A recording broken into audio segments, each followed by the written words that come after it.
For the people who enjoy Gulf Coast crabs, it's a real crowd pleaser.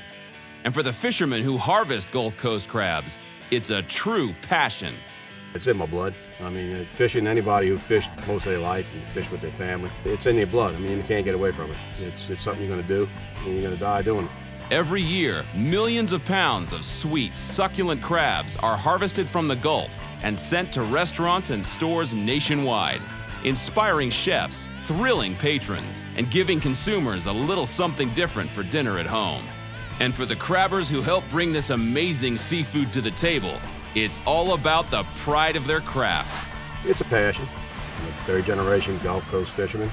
Been fishing well for about 45 years on my own, fishing with Dad before that. Crabbing's been kind of a thing that was always like a little insurance policy you had. You could always keep traps out, and after you came back with shrimp or something, if you're a little short on money, you had a little money in the traps, you know. As a third-generation crabber, Pete Garrica follows the tried-and-true traditions passed down by his father and his grandfather. With an inherent respect for the land and the water, he heads out each season knowing the challenges and successes. I remember when I was a real small kid, you could take probably about 50, 60 crab nets and catch as much as a guy will catch now with 200 crab traps. I mean, you just had that many crabs. It's really a lot of work now. I was always raised, you don't keep a maiden crab. And a maiden crab is basically a crab that's never mated before. If you just give it one chance to, go through its shed cycle and become a mature female and lay eggs, I mean, you're looking at probably 500,000 critters coming from one crab. Early on, I started crabbing. My dad had an oyster house. You always got to make sure your motor's got oil, water, and everything before you leave.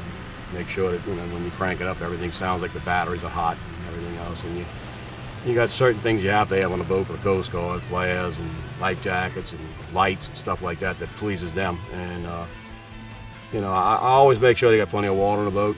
And you got some kind of crackers, snack stuff that in case something happens, you got to stay out a little while. You got something that you can survive on. You got your radio, which is VHF, still works in most places. I feel like you owe the public a little something because they're loyal to you. They're depending on me, so I got to get them fresh seafood. A couple of chefs come to the Crescent City's Farmers Market and buy direct from my wife because they know they're getting high quality. It's a little more work, but it's worth the work to have the people being satisfied with the product. With recent climate changes, fluctuations in harvest, and regulations for sustainability heightened, Pete has adapted, much like the habitat. Small critters are coming in, they need food to grow. And if you don't have enough fertile ground for them to grow, your production's off. And so that's what you've been seeing the last few years, the escalating prices of crab. You gotta preserve some area to let stuff, just naturally grow and have a chance to get to a mature crab, Soft crabs have been probably one of the mainstays for most of the crabbers in the last 10 years because the demand's been so high. So with a high price and big demand, you can make money, if you just work at it. But the Gulf ecosystem is a special place, producing some of the most sought-after seafood on the planet. So it's no wonder that Pete treasures his job and life. We always felt as fishermen that we try to do our best to get the best product to market. Probably the premium as far as it goes for crabs and shrimp, They also eat soft shells from here. You're able to put something on the table that nobody else can. The Mississippi River, the Delta, created this big, fertile land for us. So our farmers have the benefit of the river, we have the benefit of the river. Nobody has the ecosystem we have. So you got a lot of food for the stuff to grow bigger. The average crab, say a #1 male crab, was like running about a 6.25 inch crab. We had them 6.5 to 7 inches out there, which is a large crab.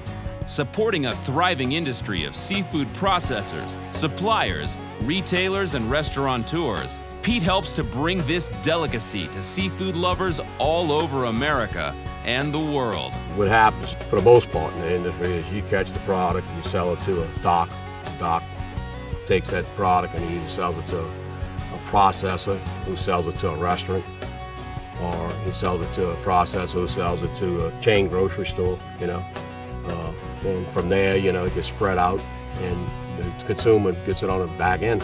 But what's the best part about working on the Gulf? This is an industry. We feed the multitude. It's something to be proud of. Serving up delicious crab where it means the most.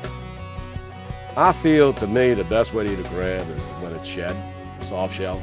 You know, large male that's full of meat, lightly batter them with some flour and season them up a little bit. You fry them, and I think that, you know, that's probably the best way to eat a crab in the state. My daughter likes #1 males boiled, nothing else, because you break open the crab and he's got big hunks of big white meat by the fin, and she don't like digging for the meat.